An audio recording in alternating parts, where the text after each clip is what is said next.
So it is indeed true that when you put yet an opened parasol in a bowl of water or in a glass of water, you end up with full-blown umbrella the next day. So this remained overnight. Maybe it's not entirely opened yet, but I won't wait any longer. It's already been even too much time after I picked it and waited for it to open up. One thing you will notice with parasol mushrooms and a lot of other kinds is when you take a really good look inside, most of the time you will see a lot of or a number of springtails. So springtails are these tiny creatures, usually less than a millimeter long, and they are very hard to spot. I mean, if I didn't have my glasses on, I would sometimes wonder would I even notice them. They are fascinating because they can jump up to 10 centimeters, and given their small size, that is pretty huge amount of them. So when you think about it, when you're picking mushrooms, you will end up with springtails here or there. It is impossible to entirely get rid of them. But for me, they're much more, let's say, tolerable than maggots or something like that, fungus gnats and stuff like that. That is not really a nice thing to see. Springtails, unfortunately, I see them crawling right now. What I try to do is to get rid of as many as possible, so most of the time I will brush off the gills. I will do whatever I can do just to minimize the damage. I don't mind the idea of eating them, but I'm not, as small creatures as they are, I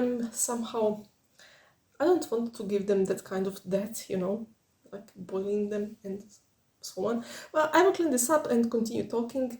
Let's move on to making the recipe for today. So it is completely understandable that some people may be grossed out by the idea of eating tiny bugs. If you think about it though, yeah, they are so tiny, most people maybe don't even notice them. But when you think about it some more, if we had microscopic vision, we would probably all die of hunger because everything is just filled with something, so all kinds of creatures everywhere.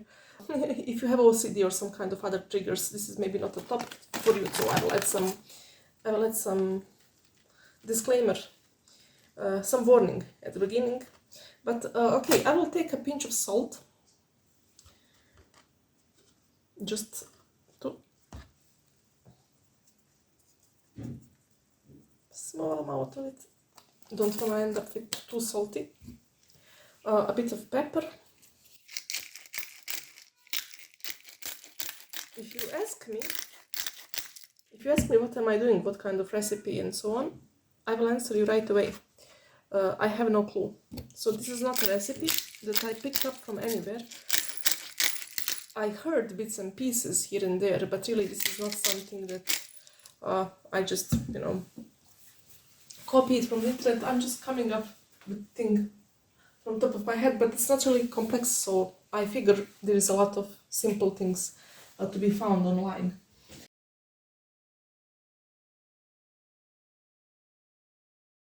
Chop a piece of garlic. Some people do not like garlic, but I love it, so I don't really care. Making this for myself, not going to the office, so I won't even smell to anybody. So that's double not caring. And let's move on. Just a tiny one. Trying to find something suitable. So here it is, some butter, some garlic. Now chopping the garlic up, but first I'll add, of course, butter to melt a bit and get ready for the rest of the things.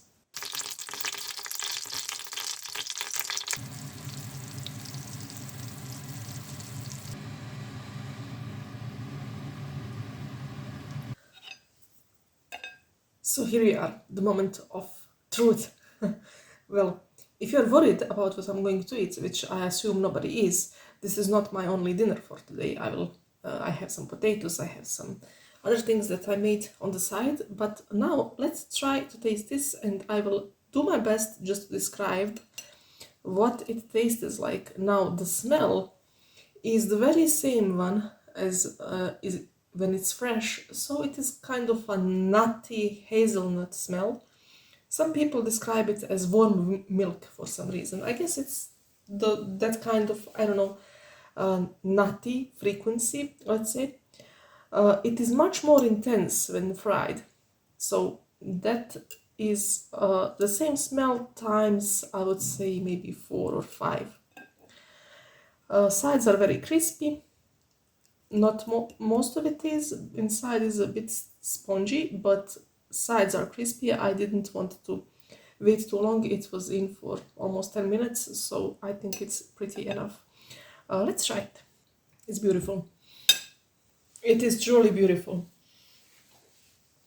The taste is like when you add up the happiness from finding it through to all the hassle and all the little things, and it all adds up and rewards you at the end.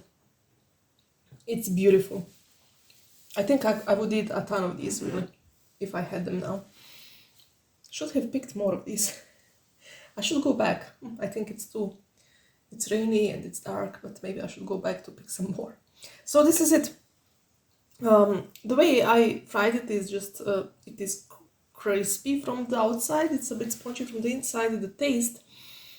The texture is mixed between spongy and crispy, obviously, but the taste is hazelnut, nutty, warm, milkish, let's say, in a good way. It's not too intense, it is not something that you may not like, unless for some reason you wouldn't like it.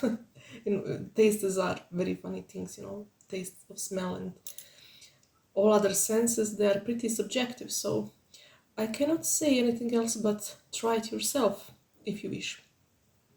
Somehow the neighbors upstairs, they become hectic as soon as I start recording something. I don't understand what is the laws of physics behind it, but it's amazing.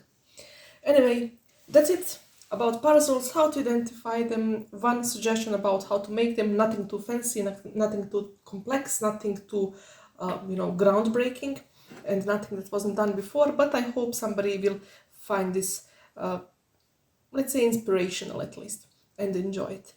Until next time.